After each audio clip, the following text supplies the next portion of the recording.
থেকে আসা পানির তোড়ে ভয়াবহ বন্যায় ডুবেছে দেশের সীমান্তবর্তী ৮ জেলা। মানবিক বিপর্যয় দেখা দিয়েছে ফেনী ও নোয়াখালীতে। অন্তত ৪০ লাখ মানুষ পানিবন্দী হয়েছেন। ১৭-১৮ বছরে যা করতে পারে নাই এই মুহূর্তে তা করে দেখাচ্ছে। ভারত তাদের স্বৈরাচারী অবস্থান প্রকাশ করে তাহলে আন্তর্জাতিক মহলেও বিষয়টিকে টেনে নিয়ে যাবে বলে জানিয়েছেন। আসসালামু আলাইকুম সম্মানিত দর্শক শ্রোতা, আজকের এই ভিডিওটি অত্যন্ত গুরুত্বপূর্ণ। আপনারা সকলেই এই সম্পর্কে অবগত আছেন যে ভারত থেকে পানি এসে বাংলাদেশ ডুবে যাচ্ছে। বাংলাদেশের অনেক কয়টি জেলা ইতিমধ্যে পানির নিচে ডুবে গেছে। সম্মানিত দর্শক শ্রোতা, ডক্টর ইউনূস কিন্তু থেমে নেই। ডক্টর ইউনূস, সেনাপ্রধান, এরা ভারতকে হুঁশিয়ারি দিচ্ছে বারবার পানি তারা যেন বন্ধ করে দেয়, তা না হলে কিন্তু কঠিন বিপদে পড়তে পারে ভারত। ইতিমধ্যে ডক্টর ইউনূস অ্যাকশনে যাচ্ছেন ভারতের পক্ষে, কারণ ভারত যেভাবে পানি ছাড়তেছে বাংলাদেশ তলিয়ে যেতে বেশি সময় লাগবে না। এই জন্য ডক্টর ইউনূস কঠিন সিদ্ধান্ত নিয়েছেন। সম্মানিত দর্শক শ্রোতা, ডক্টর ইউনূস এমন কি কঠিন সিদ্ধান্ত নিল যে ভারতের পক্ষে এখন বিপদ হয়ে দাঁড়িয়েছে। আর শেখ হাসিনা কিন্তু ভারতে অবস্থান করতেছে, এর পেছনে কি শেখ হাসিনার হাত আছে এটাও খতিয়ে দেখবে বাংলাদেশ সেনাবাহিনী, ডক্টর ইউনূস। সম্মানিত দর্শক শ্রোতা, আজকের এই ভিডিওটি আগে আপনারা দেখুন, তারপরে বুঝতে পারবেন বিস্তারিত এই সম্পর্কে। তো বেশি দেরি না করে আমরা ভিডিও ক্লিপে চলে যাচ্ছি, আপনারা মনোযোগ সহকারে ভিডিওটি দেখতে থাকুন। এক ভিন্ন রকম বাংলাদেশ দেখছে ভারত। সীমান্তে বাঘের মতন গর্জন দিচ্ছে বিজিবি। গত ১৭-১৮ বছরে যা করতে পারে নাই এই মুহূর্তে তা করে দেখাচ্ছে। অপরদিকে বাংলাদেশের সাথে ইচ্ছাকৃতভাবে তাদের নিজস্ব বিপদটাকে ওভারটেক করার জন্য আমাদের উপর যেই বিপদ চাপিয়ে দেওয়া হয়েছে, মানে ত্রিপুরার গেট বলেন, আরও বিভিন্ন যে ব্যারেজগুলো আছে সেগুলোকে উন্মুক্ত করে দিয়ে বাংলাদেশে যে অপ্রত্যাশিত কৃত্রিম বন্যা সৃষ্টি করা হয়েছে, এটা নিয়ে কয়েক ধাপে অ্যাকশন শুরু হয়েছে। প্রথম অ্যাকশনটা গেছে কার উপর দিয়া? জি মিডিয়া নামক ওই মিডিয়ার উপর, যারা বাংলাদেশের এই বন্যা নিয়ে ট্রল করছিল। তো ট্রলের মাইকা বাপ করে দিয়েছে কে? বাংলাদেশের আমাদের যে বীর হ্যাকাররা আছেন, তারাও কিন্তু অনলাইন যোদ্ধা খেলছে। শুধু এইখানে শেষ না, সমন্বয়কদের অ্যাকশন আছে, ইউনিভার্সিটিতে অ্যাকশন আছে। এবার বলছি ধাপে ধাপে। প্রথমে আমরা ভারতের জি মিডিয়ারে দেখি, তারা বাংলাদেশের এই বন্যা নিয়ে একটা স্ট্যাটাস দিয়েছিল কি, যে ভারত পানি খুলে দিল আর ওপার বাংলাতে মানুষ মানে কাতরাচ্ছে, আরজি করছে, এদের কাছে নাকি আমরা আরজি উর্জি করতে আসি। তো এই ধরনের বক্তব্যের পর রাত 12টার পরে আজকে রাতে এই কি বলে যে gmedia.in এটার ওয়েবসাইটে প্রকাশ, মানে ওয়েবসাইটে ঢুকতে গিয়ে দেখা যায় এখানে একাধিক বার্তা। ওয়েবসাইটটিতে লেখা আছে বাংলাদেশের পরিস্থিতি নিয়ে মজা করার জন্য এই সাইটটি হ্যাক করা হয়েছে। আরও নোংরা করলে নিউজ চ্যানেল দখল করবে আমাদের হ্যাকাররা। তাছাড়া ওয়েবসাইটের উপর ইংরেজিতে লেখা আছে hack by system admin BD. আচ্ছা, তারা লিখছিল যে ভারত ছাড়লো জল, ভাসছে বাংলাদেশ। এরপরেই আপনার এটা একটা স্ক্রিনশটও তারা সেখানে যুক্ত করে দিছে যেন বোঝার জন্য। এটাতে গেলো পার্ট 1। পার্ট 2 আমি দেখাচ্ছি। আমাদের যে সমন্বয়ক আছে আসিফ মাহমুদ, প্রতিবেশী দেশ তাদের বিপদের জন্য তারা তাদের সিস্টেমটা অবশ্যই করবে, কিন্তু সেটার জন্য আমাদেরকে একটা মেসেজ দিতে হবে। সেই মেসেজ ছাড়া এতদিন করে আসছে বন্যার অনেক উপকারী বক্তব্য আমরা শুনছি এর আগে সরকারগুলোতে, বাট এবার আসিফ মাহমুদ যেটা কাজটা করছে প্রথমবারের মতন, যেটা হয় নাই, একের পর এক অ্যাকশন আমি দেখলাম আজকে। ভারতেও যে দূতাবাস আছে সেই দূতাবাসের যারা ঊর্ধ্বতন কর্মকর্তা আছে তাদের কাছে কৈফিয়ত চেয়েছে। কৈফিয়তটা কী চেয়েছে? তলব করা হয়েছে যে কেন তোমরা কোনো ধরনের মেসেজ দেওয়া ছাড়া, উইদাউট এনি ইনফরমেশন, তোমরা আচমকা কেন হঠাৎ করে তোমাদের এই বাদ ছেড়া দিলা? এটা একটা সিস্টেম আছে, সম্ভবত চুক্তি আছে দুইটা রাষ্ট্রের মধ্যে, যে কোনো সিদ্ধান্ত নেওয়ার আগে অন্য রাষ্ট্রটাকে একটা মেসেজ দিতে হবে, অ্যালার্মিং মেসেজ। আমরা যেন আমাদের মতো করে যে হ্যাঁ এই পানিটা কোন কোন দিক দিয়ে যাবে সেইখানে আমরা আমাদের একটা প্রিপারেশন রাখবো। এটা তো আর এমন না যে 5 মিনিটের মধ্যে ভারতে পানি হয়ে গেছে আর 2 মিনিটের মধ্যে ছাড়া লাগছে। গত কয়েকদিন যাবত ত্রিপুরাতে বৃষ্টি হচ্ছে, পরিস্থিতি খারাপের দিকে যাচ্ছে। ত্রিপুরাতে অরিজিনালি খারাপ অবস্থা, এটা আমরা অস্বীকার করার সুযোগ নেই, কিন্তু এই বাঁধটা যে খুলে দিবে 31 বছরের মধ্যে, যেটা করে নাই, স্বাভাবিক বাংলাদেশ প্রস্তুত ছিল না। তো তোমরা যেহেতু করছো, এই মেসেজটা কেন দেও নাই? এই বিষয়টা, এই জবাবদিহিতার আওতায় আনার জন্য আসিফ মাহমুদ, ভারতীয় দূতাবাসের যেই যারা কর্মকর্তা আছেন, তো এখানেই শেষ না। ভারত একের পর এক সারপ্রাইজ পাচ্ছে যে এই কোন বাংলাদেশ আমরা দেখছি। ইয়েস, এটাই বাংলাদেশ। এভাবেই বন্ধুত্ব থাকবে আমাদের সাথে আপনাদের শতভাগ, কিন্তু কোনো রকম অন্যায় অ্যাক্টিভিটিস করলে আমরা রাষ্ট্র ছোট হইতে পারি, কিন্তু আমাদের কলিজার সাহস সারা পৃথিবী দেখছে, বাংলাদেশ দেখাই দিছে role model right now really.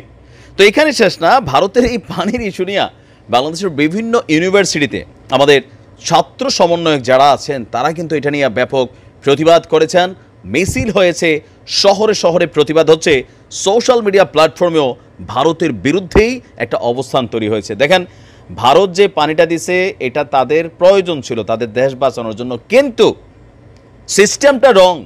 ওই যে বললাম, আপনাদের বিপদ হয়েছে, আপনারা আপনাদের বিপদটাকে ভেতর থেকে পরিষ্কার করার চেষ্টা করবেন, আরেক দেশ ডুবাই দিয়া এটা না। ফারাক্কা বাদ করছেন, তিস্তা বাদ করছেন, এটা করছেন, সেটা করছেন, তো কেন এখন আপনারা পারেন না? এই বাদগুলো করছেন বাংলাদেশে মারা দেওয়ার জন্য। সেই দিন শেষ হয়ে আসতেছে। আমরাও ইনশাল্লাহ আওয়াজ তুলছি যে 2-4টা বাদ আমরাও তৈরি করে দেখি আসলে পারি কিনা বাংলাদেশিরা মিলা খেলা হবে। আসসালামু আলাইকুম, আমি নাইম দক্ষিণ কোরিয়া থেকে।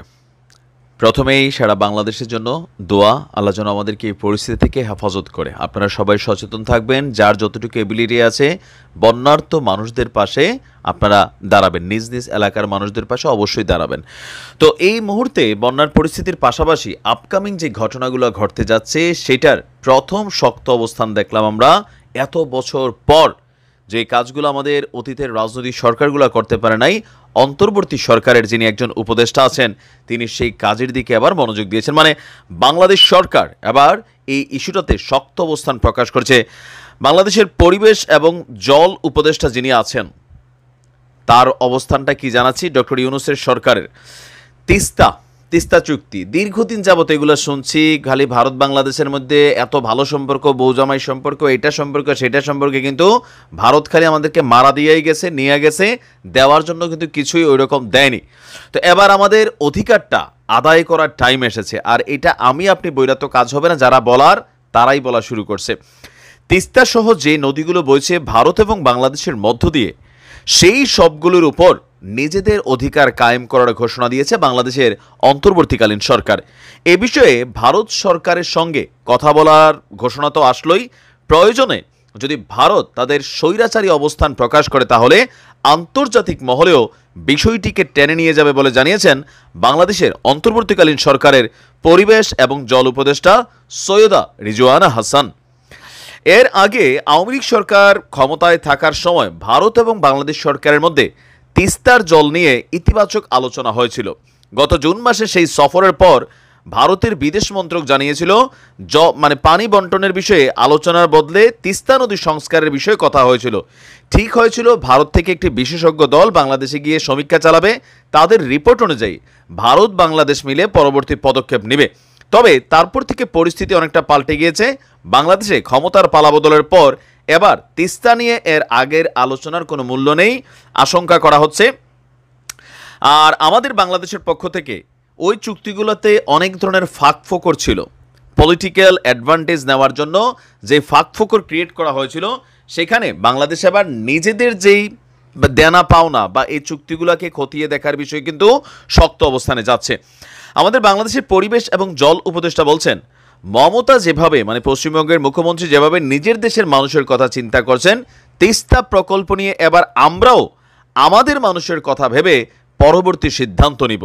তিস্তা পাড়ের মানুষের মতামত নিয়েই এই বিষয়ে কাজ শুরু করা হবে। তিনি বলছেন যে এই বিষয়ে ভারতের সঙ্গে কথা বলবে আপনার অন্তর্বর্তীকালীন সরকার। ভারতের সঙ্গে আমরা বন্ধুপ্রতিম সম্পর্ক রাখতে চাই, কিন্তু প্রয়োজনে তিস্তা নদীর পানি বন্টনের বিষয়টিকে তারা যদি ন্যায্য হিস্সা আমরা না পাই তাহলে আন্তর্জাতিক মহলে নিয়ে যাবে, আর এই বিষয়ে পশ্চিমা সহ আন্তর্জাতিক মহলের পদক্ষেপও চাইবে। তার এই মন্তব্যের পরই দিল্লির কপালে দেখা দিয়েছে চিন্তার ভাঁজ। দ্বিপাক্ষিক বিষয়গুলোতে কোনো তৃতীয় পক্ষের হস্তক্ষেপ বেসিক্যালি দিল্লি চাইবে না, বিশেষ করে এখানে যেহেতু চীন একটা শক্ত ইস্যুতে অবস্থান নেবে। ভারত সফরের পরই যখন চীন গিয়েছিল সাবেক প্রধানমন্ত্রী শেখ হাসিনা, তিনি জানিয়েছেন যে তিস্তা প্রকল্পে সহায়তা করতে সবচেয়ে বেশি মুখিয়ে আছে বেইজিং।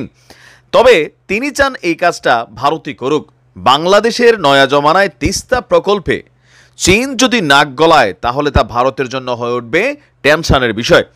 এর আগে ভারতীয় হাই কমিশনার প্রণয় ভার্মার সঙ্গে বৈঠকে তিস্তা জলের ন্যায্য হিস্সা চেয়েছে বাংলাদেশের বিদেশ উপদেষ্টা তৌহিদ হাসান। তিনি বলছিলেন যে পানি কম আছে আমরা জানি, এমনকি এক দেশের জন্য যা প্রয়োজন আছে সেটুকু নেই, কিন্তু আছে তো 100 কিউসেক জল যদি থাকে তার মধ্যে 30 কিউসেক আপনারা আমাদেরকে দিতে পারেন না, এভাবে তো এই চুক্তিটা হতে পারে না। যেটা আছে সেটাকে একটা সিস্টেমে বন্টন করতে হবে। তবে আমার মনে হয় আমাদের পরিবেশ এবং জল উপদেষ্টা যিনি আছেন পানি উপদেষ্টা যিনি আছেন তিনার এখানে আরেকটা ভূমিকা রাখা দরকার। আমরা যেটা বারবার বলছি যে এই ব্যারেজগুলো তাদের মন মতো চাইলে খুইলা দিবে, তারপর বলবে আমরা খুলি নাই, খুইলা গেছে, আমরা বাঁধ দেই না, এটা ভাঙ্গা গেছে, এই ধরনের কথাবার্তা অ্যালাউ করা হবে না। আর এইটাকে কাউন্টার করার জন্য তাদের উপর নির্ভরশীল না থেকে আমরা আমাদের জায়গা থেকে একটা বিকল্প চিন্তা করে রাখা দরকার। কারণ তারা বক্তব্য দিয়া দিল যে আমরা খুলি নাই, খুললা গেছে।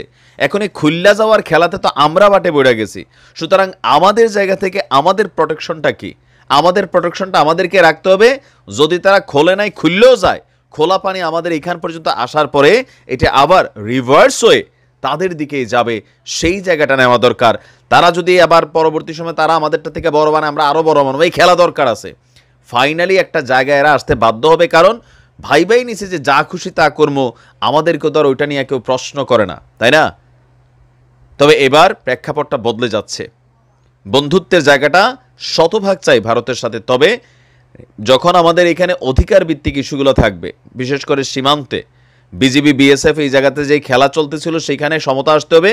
পাশাপাশি তিস্তা সহ আরও বিভিন্ন যে নদীর পানির চুক্তির ইস্যুগুলো আছে সেইখানেও আমাদের অধিকার আমাদের আদায় করতে হবে। পাশাপাশি আমাদের প্রোটেকশনটাও আমাদেরকেই করতে হবে। সম্মানিত দর্শক শ্রোতা, আপনারা বিস্তারিত ভিডিওতে দেখতে পারলেন বর্তমান আমাদের দেশের পরিস্থিতি।